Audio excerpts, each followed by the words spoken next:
तो सीए बनने से पहले ही आपने गवर्नमेंट जॉब करी और फिर then you had your journey to UPSC and today you are the chairperson like the highest position in the educating authority of PMLA. Sir मेरा आपसे अगला सवाल है, पीएमएलए फ्रेमवर्क में फाइनेंशियल ट्रांसपेरेंसी और अकाउंटेबिलिटी सुनिश्चित करने में चार्टर्ड अकाउंटेंट्स की भूमिका को आप किस प्रकार से देखते हैं? कैश के बारे में प्रॉपर जानकारी क्लाइंट उन्हें नहीं दे पाते हैं। They are doing their duty honestly, but at the same time client के कैश ट्रांजैक्शंस का पूरा लेखा जोखा होना चाहिए। लेखा जोखा का मतलब ये नहीं कि कैश ऐसे after a threshold limit they have to maintain the account about who has given me cash, what is the purpose for cash handling and how it is utilized. General innocent person है और अगर वो proceed of crime में कहीं involve हो जाता है तो उसके ऊपर भी पीएमएलए लग जाता है, तो this outreach should be there done by the institute ताकि उनको हम लोग अवेयर कर सकें। सर इसमें उनको कॉशन यही करना है कि जैसे उनके पास कुछ आता है अननोन सोर्सेस से, तो उन्हें क्या करना चाहिए, इमीडिएटली जो इसके अथॉरिटीज है, बैंक में जैसे है, बैंक है या किसी से आया, उसको इन्फॉर्म करना है कि ये मेरा पैसा नहीं है, वापस ले लीजिए। नमस्कार साथियों, आज हम पॉडकास्ट विद आरआर में हमारे बीच में सीए प्रदीप कुमार उपाध्याय जी, जो कि हैं chairman educating authority PMLA ministry of finance department of expenditure से हमारे बीच में। नमस्कार सर, आज आपका हम पॉडकास्ट में स्वागत करते हैं और आप मेंबर्स इन पब्लिक सर्विस के एक सम्मानीय सदस्य हैं और आपने आज हमारे पॉडकास्ट में अपना समय दिया सर, उसके लिए सबसे पहले बहुत बहुत धन्यवाद। और मुझे लगता है कि सर आपका जो एक वास्ट एक्सपीरियंस है और ख़ासतौर से जो एंटी मनी लॉन्ड्रिंग एरिया में जो आपने काम किया है और जो सर्विसेज दी हैं, उसके ऊपर हमारे पॉडकास्ट में काफ़ी जो हमारे स्टूडेंट्स हैं, मेंबर्स हैं, उनको जानकारी का अवसर मिलेगा। तो सर मेरा पहला प्रश्न आपसे ये है सर कि आपने अभी बताया कि 1996 में आपने यूपीएससी की सर्विसेज ज्वाइन करी और 89 में आपने चार्टर्ड अकाउंटेंसी किया। उस जमाने में, जिस जमाने में किसी को जानकारी नहीं हुआ करती थी, what motivated you to pursue UPSC after giving your CA examination sir, हमारे व्यूवर्स के लिए प्लीज सर। 1989 में मैं करने के पहले गवर्नमेंट सर्विस में आ गया था। 1987 से ही गवर्नमेंट सर्विस में था। तो गवर्नमेंट सर्विस में आने के बाद जब मैंने सीए कर लिया, उसके बाद इंडियन कॉस्ट अकाउंट सर्विस के बारे में पता चला। और Indian cost account service is a service fully manned with either chartered accountants और कॉस्ट अकाउंटेंट्स। अच्छा। सो ऐसे सर्विस में, स्पेशलाइज्ड सर्विस में जाने की इच्छा हुई और मैंने यूपीएससी में तैयारी शुरू कर दी।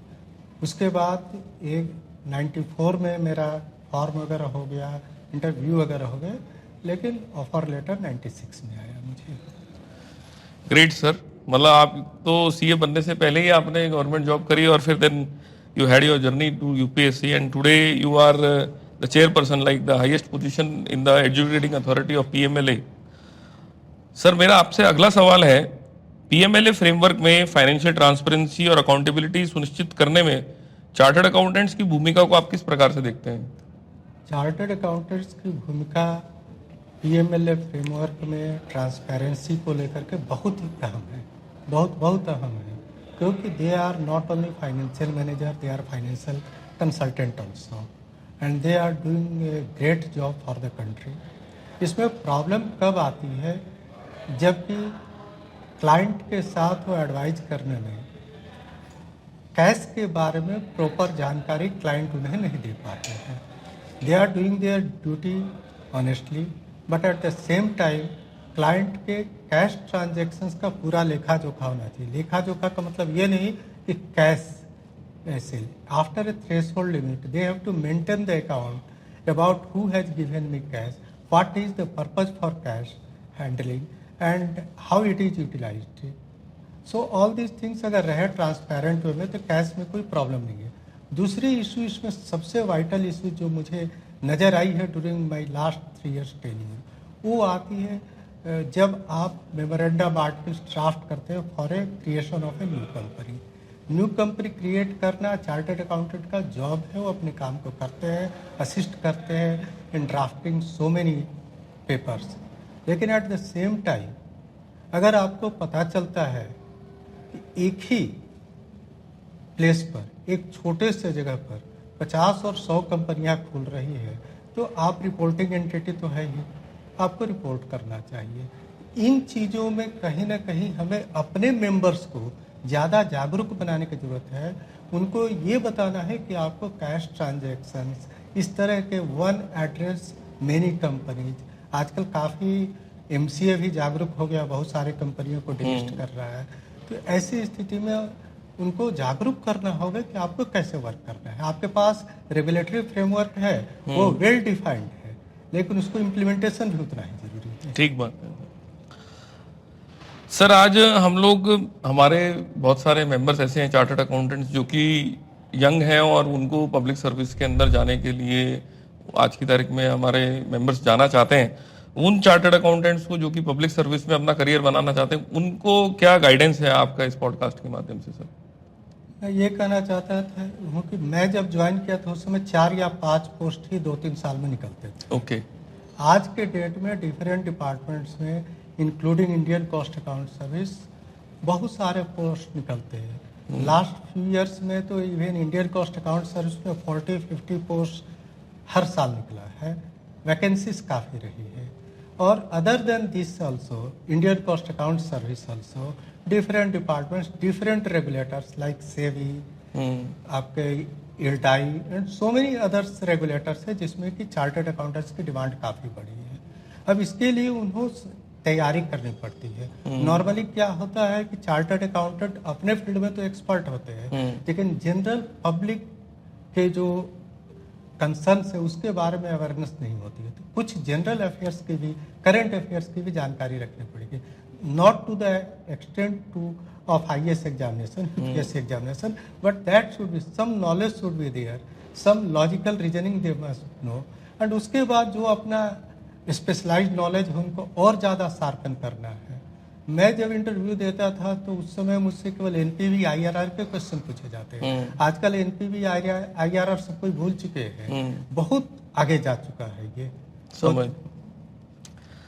सर मेरा आखिरी सवाल आपसे, इस प्लेटफॉर्म के माध्यम से ICAI को आपका कोई सुझाव या आपकी कोई ऐसा पॉइंट जो इंस्टीट्यूट को ध्यान में रखना चाहिए और काम करना चाहिए?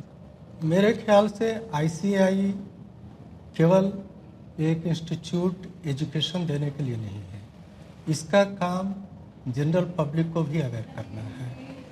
मैं बेसिकली एक विलेज से बिलोंग करता हूँ जहाँ पर कि चार्टर्ड अकाउंटेंट होता क्या है किसी को पता नहीं है। मैं जब कहता था कि मैं चार्टर्ड अकाउंटेंट हूँ, बन रहा हूँ, किसी को पता नहीं था। आज के डेट में आपकी अवेयरनेस तो बढ़ रही है, लेकिन विलेज लेवल पर आज भी उतनी पार्टिसिपेशन नहीं है जितनी होनी चाहिए। लड़के तेज है, शार्प माइंडेड है। मैंने कितने लोगों को किया, बहुत लोगों को प्रमोट किया, उसमें से कम 25 लोग रांची से चार्टर्ड अकाउंटेंट है। और उसमें से 5 लोग मेरे इंडियन कॉस्ट अकाउंट सर्विस में है, रांची या उनके आसपास का एरिया का। इस तरह से उनको प्रमोट करना होगा, किसी न किसी ब्रांच लेवल पर इंटरेक्ट करके या किसी तरह से कैंप लगा करके इस तरह से प्रमोट करना होगा। सेकंड थिंग, मैं मनी लॉन्ड्रिंग पर फिर चला आता हूँ क्योंकि वो एक स्पेशलाइज्ड टॉपिक है। ये सबसे इम्पॉर्टेंट है कि मनी लॉन्ड्रिंग का एस्पेक्ट क्या है।